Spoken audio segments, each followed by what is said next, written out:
Hi, number one. So we're going to start with a drag.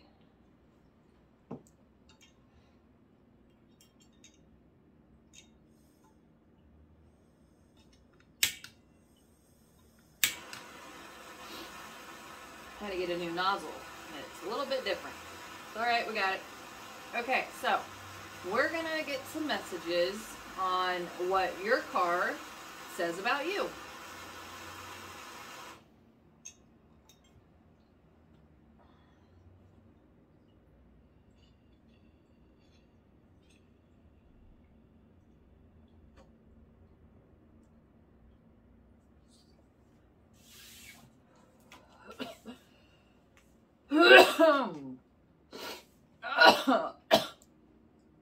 Goodness. I think that was the first one of the day.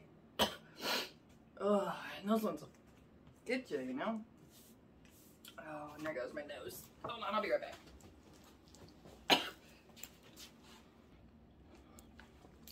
Okay. I think we're a little better. So, we will continue with your cards. Alright. What does number one's car say about them?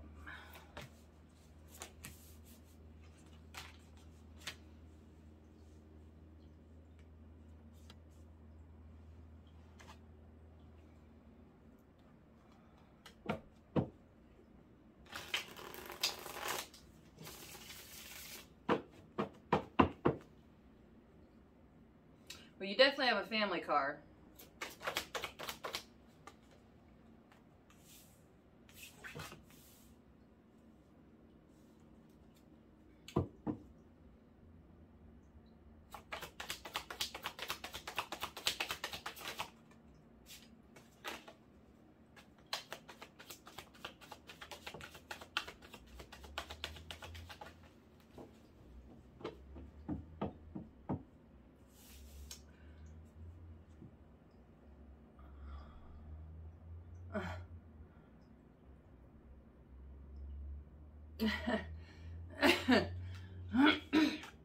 I'm getting this message of what your car says about you is that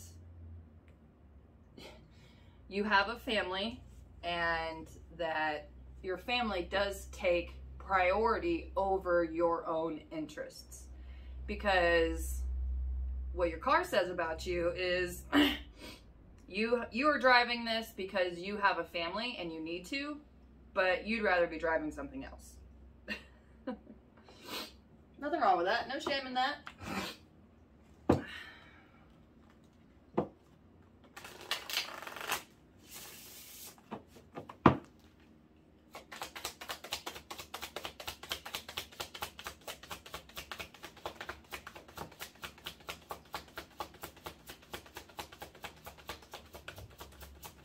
What your car also says about you is that you are a very selfless person, which kind of comes with that whole viewpoint of your car. Obviously, there's something about your situation that everybody's like, all right, they're not happy with this situation exactly, but they would be more miserable if they had the car they wanted instead of being able to provide for the people in their lives, in your life, which is beautiful.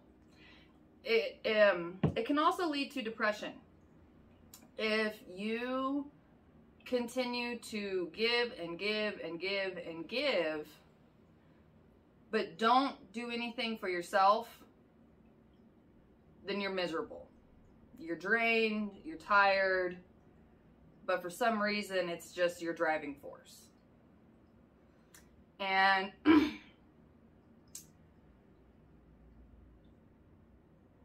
your vehicle doesn't exactly have to be your ticket to freedom or your ticket to happiness. You already have your vehicle and you have it for a purpose. So there's also this kind of message here of like, if you've been thinking about getting some kind of toy, a bike or motorcycle or skateboard, I saw a skateboard, rollerblade, I don't know, just there's some kind of mode of transportation here that just the feeling of freedom. Okay, so it's like refocus your attention on the things that make you feel free. And it doesn't have to be just towards your vehicle, regardless of what that is or what you want. Freedom actually can come from within. And a good way to kind of instigate that freedom feeling is to find different things in your life that make you feel free.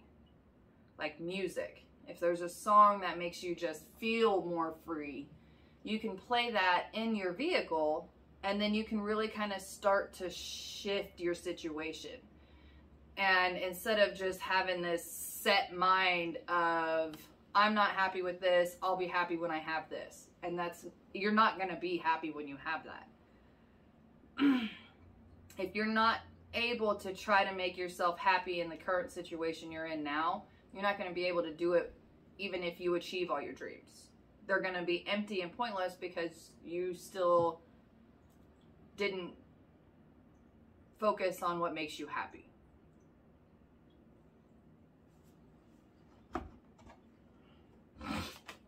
Oh. Sorry.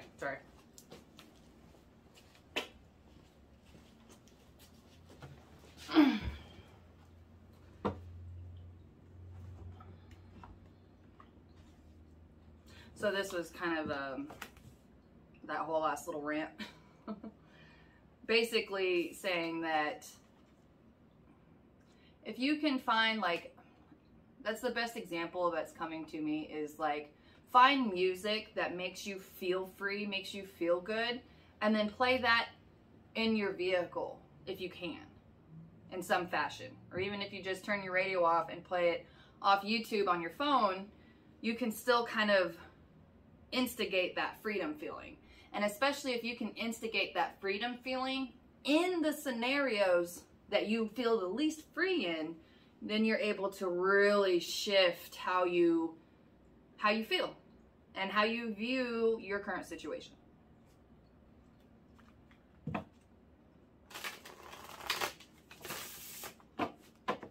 I just realized I repeated the whole thing. Didn't need to. I don't like repeating myself, but it's part of life. So I'm working on it.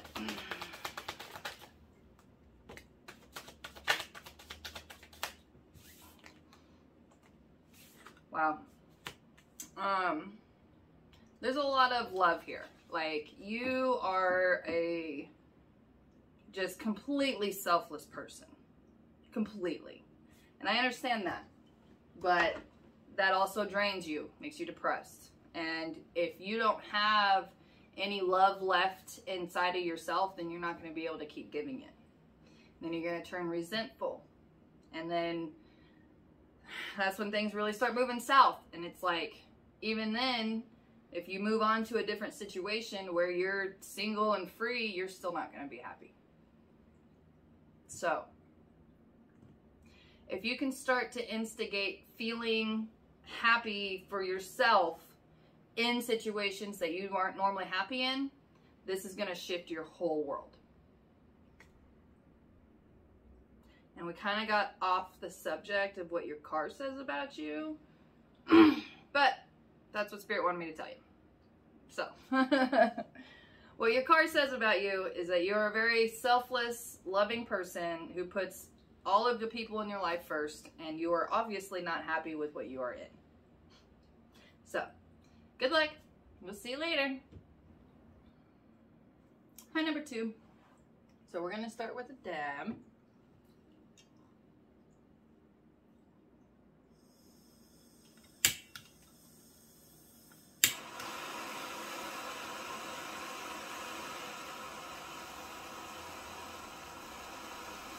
Alright, we're going to get some messages on what your car says about you.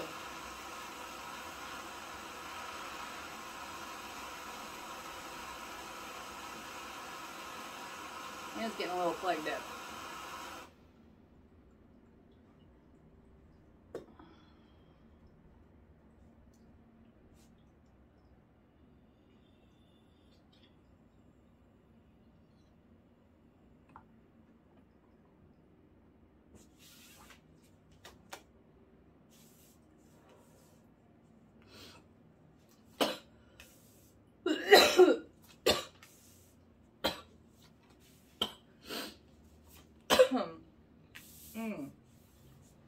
Excuse me.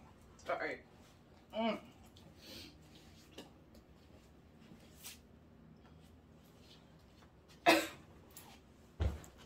Been having struggled today. Oh.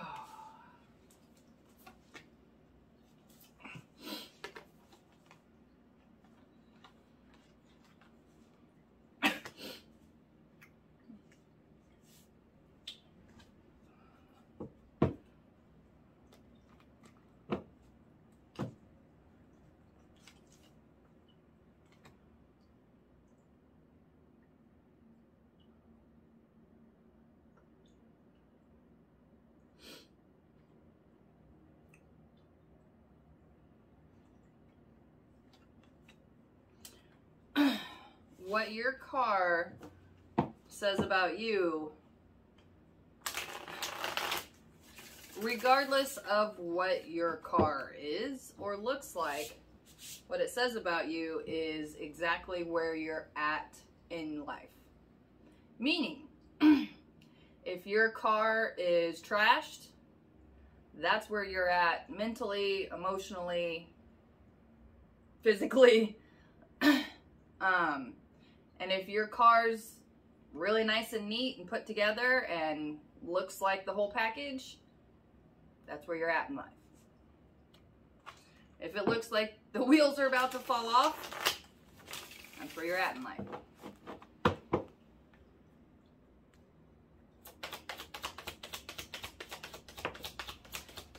There's also a message here of your car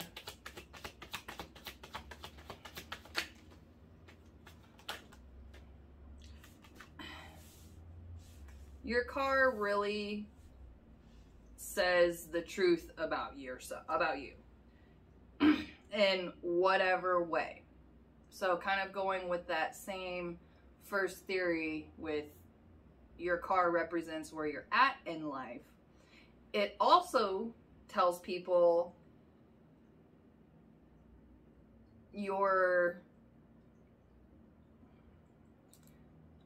strong points and your inadequacies. And it also tells people actually kind of what your driving style is. Like if you're an asshole, or if you're more of a defensive driver, or, you know, are you going to be the one that initiates, or are you going to be the one that sits there and waits? Your car actually helps people figure out how you drive. And part of how they're able to tell, some of you can get mad, but I don't care. If your car is all crunched up and crashed up and backed into and mashed up, that tells people that they need to give you a little space. You're going to run into something or get ran into. But regardless, it's like you don't care. And if someone can see that, then they're like, okay, well, don't care over there. I don't want you running into me. Then on the flip side of that, if your car's in immaculate condition, people might be more asshole to you because they know that you're not going to put that car at risk. And then there's, you know, all this stuff in between. So for whatever condition, model, make, even the color, every aspect of your car, mostly how it's kept. So if it's clean, if it's in good condition, Those are the main points of your car. But even all the other parts of your car actually tell people, even on a subconscious level, they're not even really registering that that's what's going on. They just see that this trashed up car is, you know, all over the place. They're going to give you some space. So, and then if they see like a car that's really nice, they're actually probably going to want to get close to you because they want to see it, and people like being close to that kind of stuff. And they might also be more asshole because it's like they know you're not going to put that car at risk. Now, if your car looks like down the middle where it's like, all right, you take care of it, it's picked up, you've had it for a while, but it's like you don't take immaculate care of it, then people just treat you with like some kind of like what the expectation of a textbook driver would do. So if you have some cars in between there on that scale, you know, just put yourself where you go. But that's what your car says about you. So thank you. We'll see you later. Hi, number 3. So we're going to start with the dab.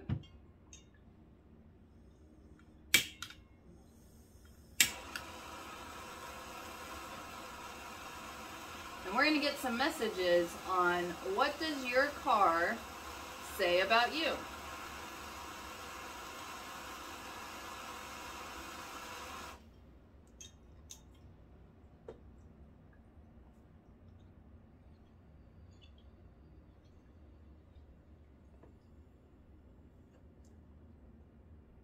I haven't been announcing what strains I've been smoking, but I did hear someone ask.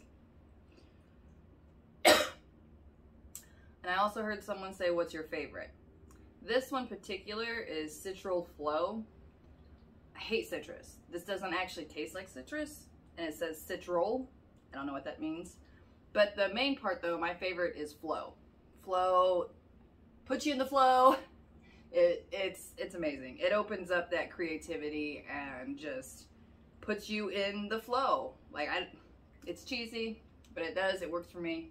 I love it. I actually like it best so far to read on, so I've actually stashed all my Flow.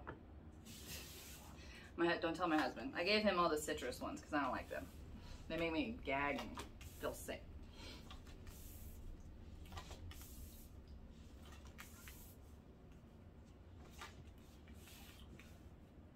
So, all right, we're finding out what does number 3's car say about them.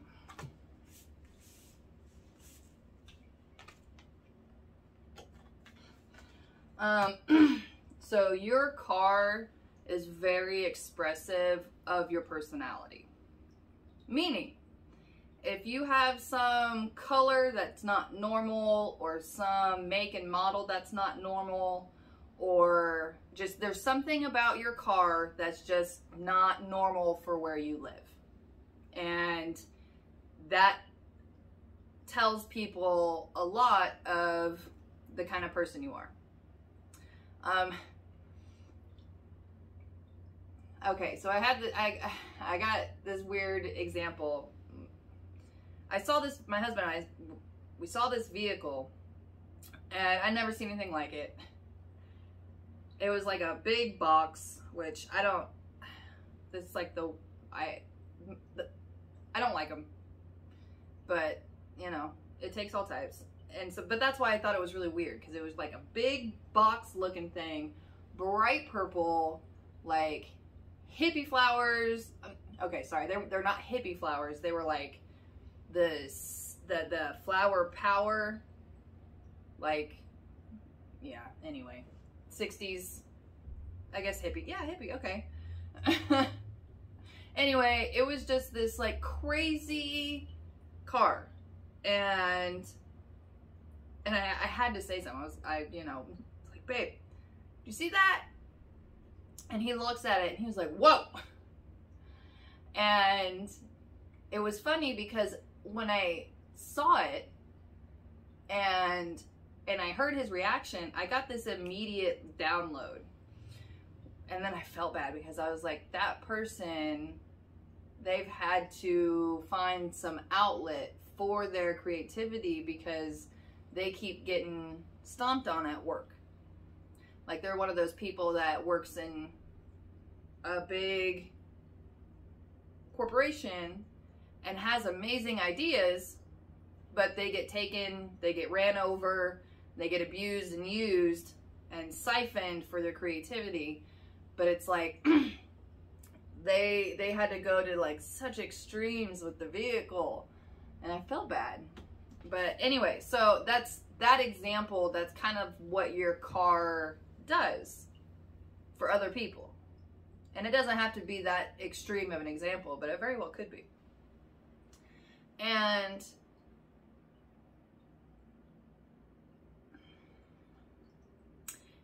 because of your car, people also have a pretty good idea on how to handle you. Does that make sense? If they want to approach you and ask you something, then they know if they can get away with asking you for money or if they need to stay away from you.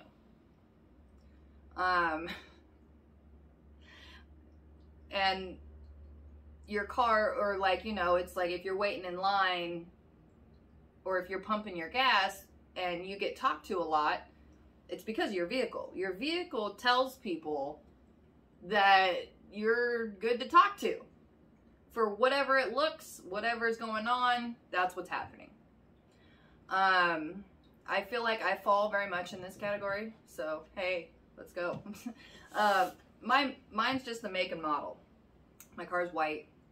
I like hiding in plain sight, but I do have I have a make and model that's not common around my parts.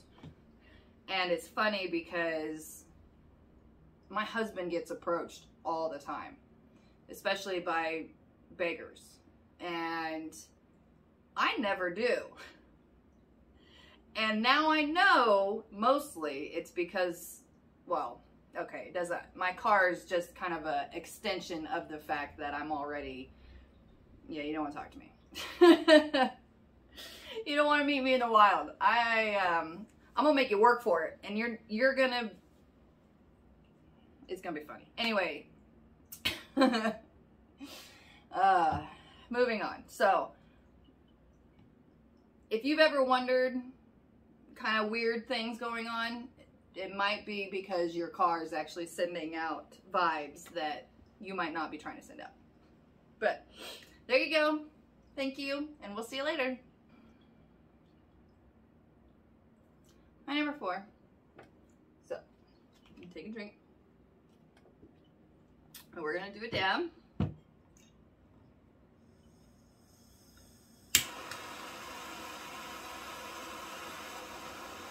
And then we're going to get some messages on what your car says about you.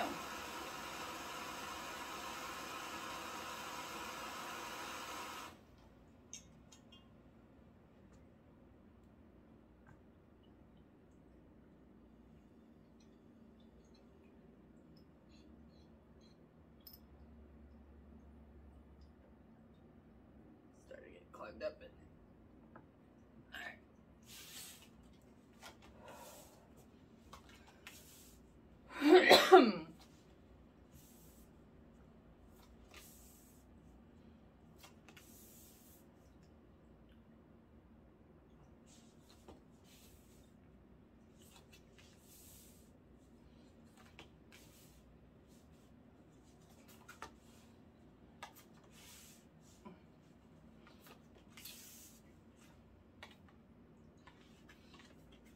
Got it.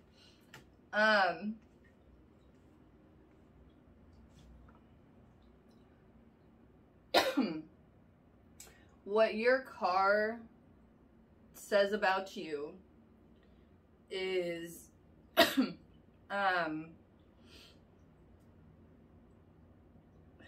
where you're at emotionally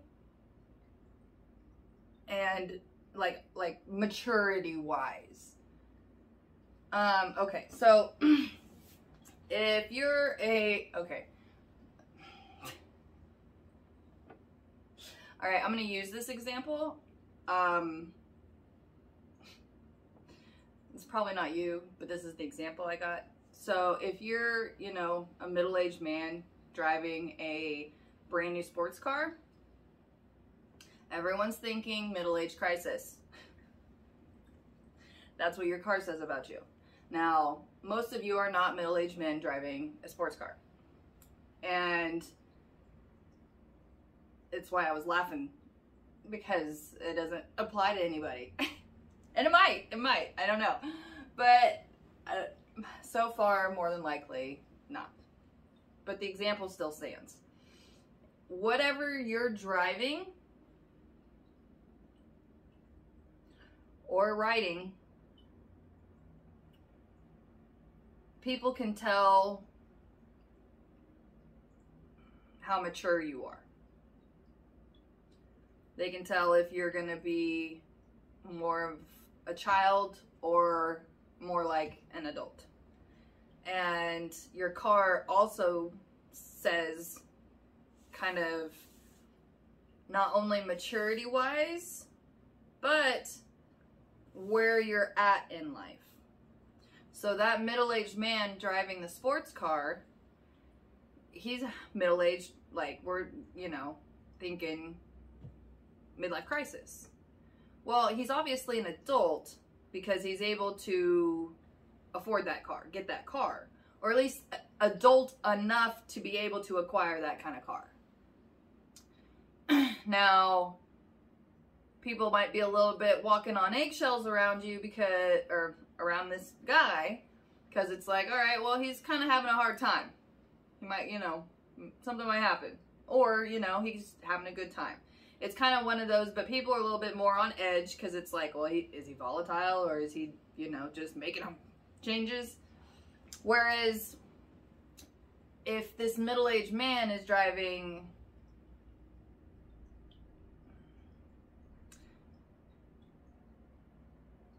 a SUV, then it's like, okay, well, he's a lot more solid than the middle-aged guy driving the sports car. Does that make sense? So, however your car kind of applies to you in that same fashion. And everyone's going to be different, which is why I think that example fits really well, and I don't feel so bad about using it. So, this was fun. Thank you, and we'll see you later. Hi, number 5. So, we're going to start with the dab.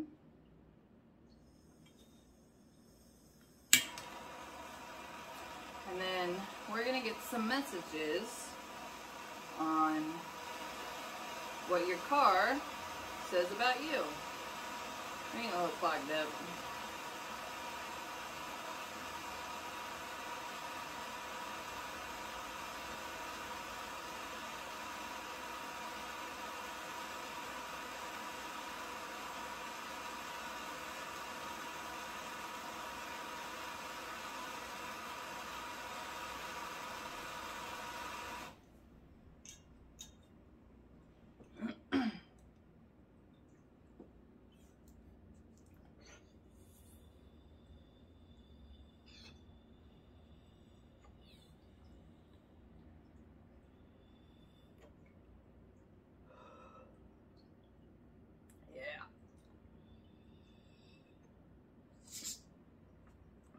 Go ahead and start this. Wow.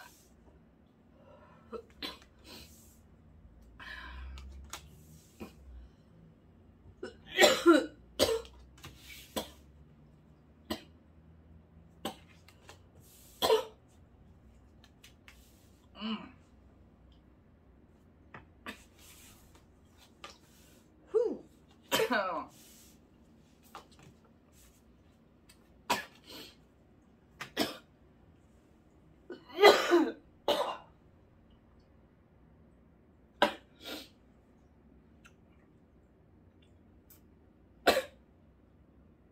your car is very expressive. It catches people off guard. It's probably, okay, I'm getting yellow, red, orange, like it's a fiery color, and it's a very sexual car. Now, your car also says if you date or if you are monogamous. So it's like you have this color, but then it's like whatever make and model you have tells people they like to fuck or they like to have a partner. But it's like a person who owns a car like this, it's really hard for them to find a partner that can keep up with that. Now, regardless of how or what you think of your vehicle, this is what other people see. And that's what we're talking about. So, you know, don't get all wound up about whatever you're getting wound up about. We're just talking about, this is like when you drive down the road or someone pulls up to a stoplight next to you or across from you or whatever, this is what they see. And it takes them off guard. It's like, whoa. And then it's kind of like, ah. So it's like, if you drive a red Ferrari, you like to fuck and you move fast. Like, you like to make money and there's no attachment here.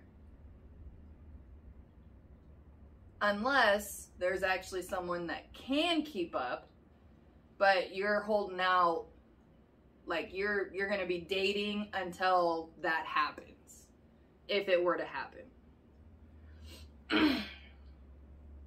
And that's just one example. So whatever it is that you drive, this is what people see. So thank you. Well, see you later. Hi, number 6. So we're going to start with the dab.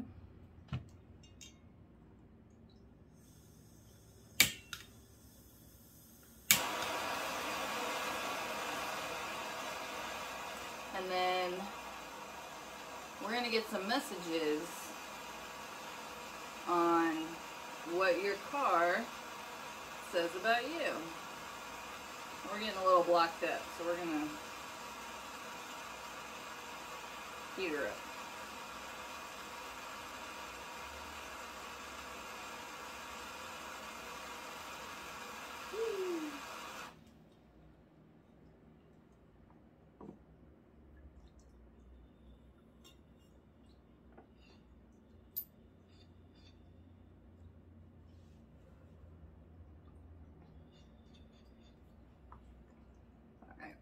Getting her opened up a little bit more. What is number 6's car?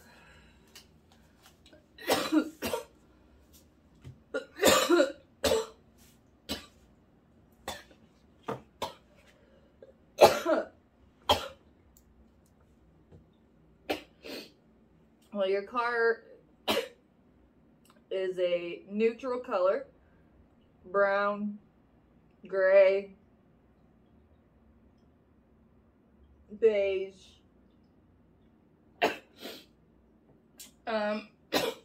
It could even be a red, but it'd be more like a maroon.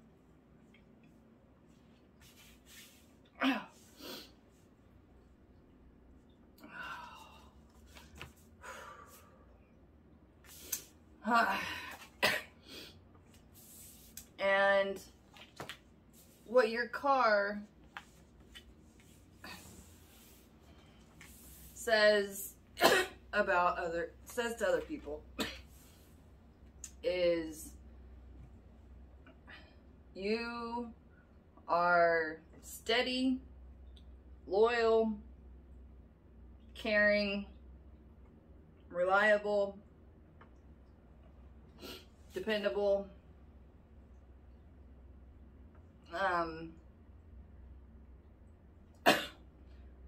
unchanging, unmoving,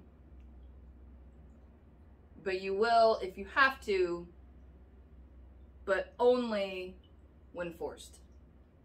So basically, like, you're one of these people that, my dad has had the same, okay, so the reason I was choking was because this was the vision I got, and it was crazy because it just came, like, this message came through real hard.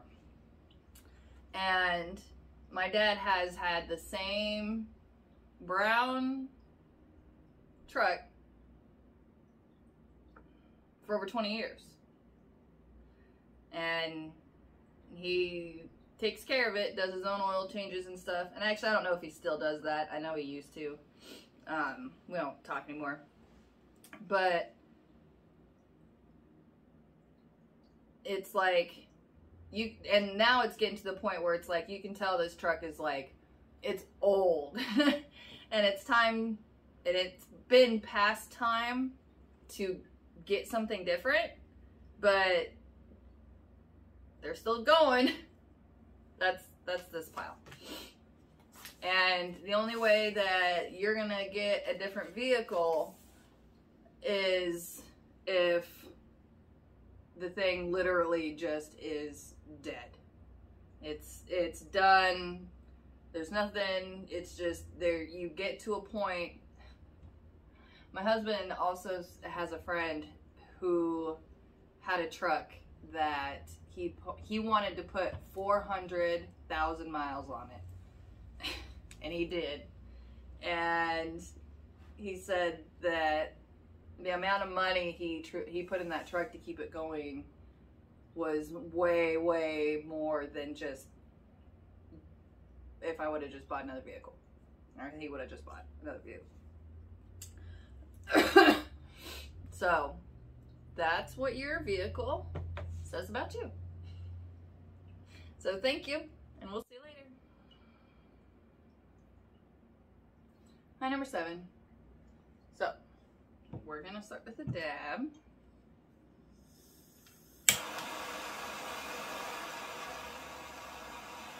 And then we're going to get some messages on what your vehicle says about you.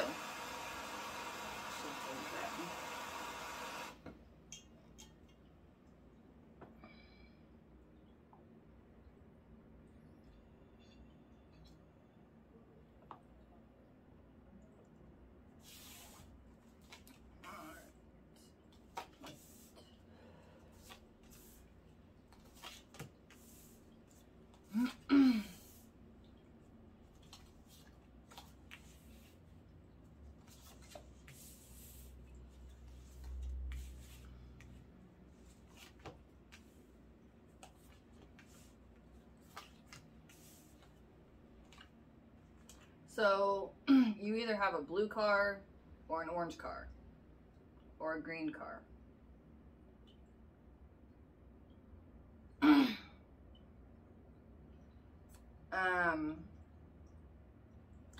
And a lot of you probably have messages in other piles, because it's like kind of a conglomeration of the previous piles.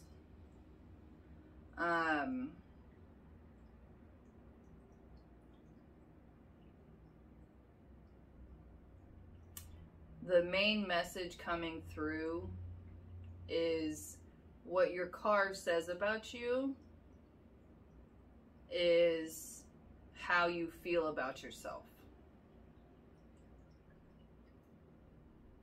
So,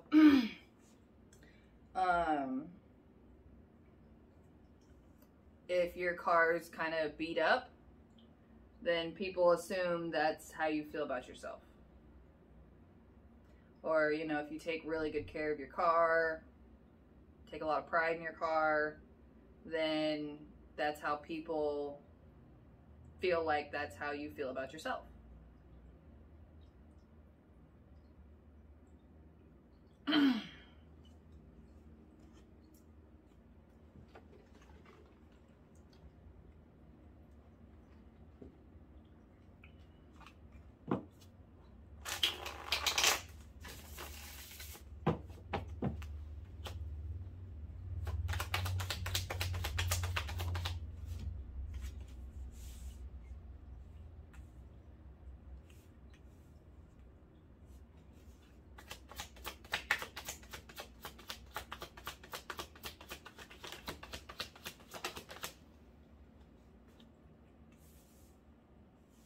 Okay, so for sure, every single person in this pile right now has at least a connection to one other previous pile.